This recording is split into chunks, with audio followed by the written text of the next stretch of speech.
दोस्तों, क्या आप जानते हैं हिंदू महाकाव्यों रामायण और महाभारत के सबसे सर्वश्रेष्ठ गदा योद्धा कौन थे, जिनके बल के आगे पूरी की पूरी सेनाएं भी कम पड़ जाती थी? अगर नहीं तो चलिए जानते हैं ऐसे 5 सर्वश्रेष्ठ गदा योद्धाओं के बारे में।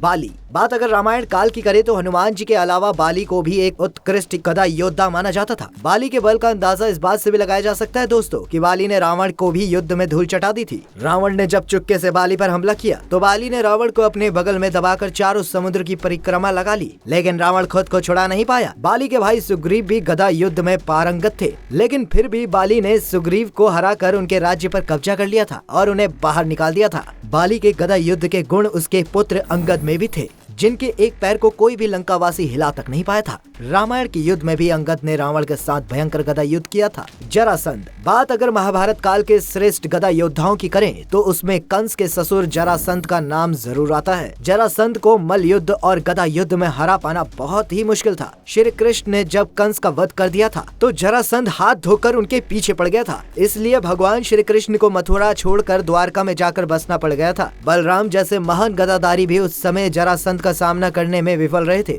जरासंध समस्त आर्यवर्त का सम्राट बनना चाहता था, इसके लिए वो 101 राजाओं की बलि भी देने जा रहा था, लेकिन तब जरासंध की निर्दयता को रोकने के लिए श्री कृष्ण ने उसका वध करने की योजना बनाई, जिसके बाद पांडु पुत्र भीम ने श्री कृष्ण की सहायता से जरासंध को पहले मल्ल युद्ध में हराया और फिर उसका वध कर दिया था, जिससे ये साबित हो जाता है कि भीम उससे भी बड़ा गदा योद्धाधारी थे। भीम। महाभारत के योद्धाओं में भीम सर्वोत्तम गदाधारी कहे जाते हैं। अपनी गदा के बल पर ही भीम ने 100 कौरवों का वध किया था। भीम के अंदर हजारों हाथियों का बल था दोस्तों। वो जहाँ भी कदम रखते थे वहाँ की धरती ही जैसे हिल जाया करती थी। भीम बचपन से गदा युद्ध का प्रशिक्षण लेने लगे थे, लेकिन महाभारत के युद्ध के पहले भीम ने हनुमान जी की आराधना करके उनसे गदा युद्ध का विशेष ज्ञान प्राप्त किया था, जिसके प्रयोग से ही वो समस्त कौरवों और खुद गदा युद्ध के बेहतरीन योद्धा दुर्योधन को हरा पाने में सक्षम हो पाए थे। दुर्योधन। भीम के हाथों हारना और मृत्यु को प्राप्त होना तो दुर्योधन की नियति थी, लेकिन इसका मतलब ये नहीं कि वो एक अच्छा योद्धा नहीं था। दुर्योधन ने भी भीम की भांति ही बचपन से ही गदा युद्ध की शिक्षा प्राप्त की थी। इसके अलावा शेषनाग के अवतार स्वयं बलराम जी से दुर्योधन ने गदा युद्ध का शिक्षण भी लिया था। उनकी गिनती आज भी हिंदू धर्म के महान गदा योद्धाओं में होती है।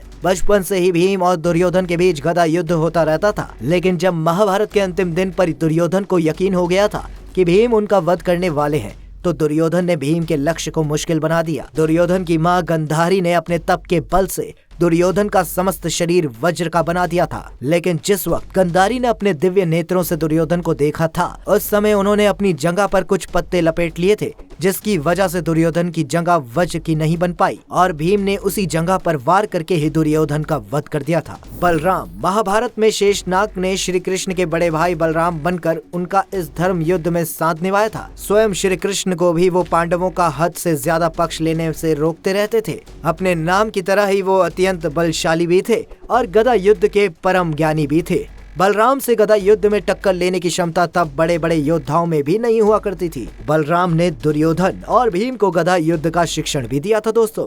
इसलिए जब भीम ने दुर्योधन की जंघा पर वार करके उसका वध किया था, तब खुद बलराम भीम का वध करने को तैयार हो गए थे, क्योंकि गदा युद्ध में कमर के नीचे प्रहार करना वर्जित होता है और एक गुरु होने के नाते वो ये नियम का उल्लंघन बर्दाश्त नहीं कर पाए। उन्होंने भीम को गदा युद्ध की चुनौती दे डाली थी और अगर ये युद्ध होता तो भीम की मृत्यु तय थी, क्योंकि बलराम भीम से बेहतर गदा योद्धा थे। लेकिन तब स्वयं श्री कृष्ण को बीच में आकर बलराम को रोकना पड़ा था। लेकिन इन सभी योद्धाओं से ऊपर नाम आता है स्वयं भगवान हनुमान का, जिन्होंने भीम को गदा युद्ध के गुण सिखाए और खुद बलराम को भी गदा युद्ध में परास्त कर दिया था। अपनी गदा के दम पर समस्त लंका में अपना डंका बजाया था और रावण की सेना को पछाड़ कर रख दिया था। इसीलिए हनुमान जी को हिंदू महाकाव्यों का सर्वश्रेष्ठ गदाधारी कहा जाता है। तो ये थे हिंदू महाकाव्यों के सर्वोत्तम गदा योद्धा। आपको ये वीडियो कैसी लगी हमें कमेंट करके जरूर बताइएगा। वीडियो अच्छी लगी हो तो वीडियो को लाइक करिएगा, ज्यादा से ज्यादा शेयर करिएगा और हमारे पेज में अगर आप नए हैं तो पेज को फॉलो कर लीजिएगा।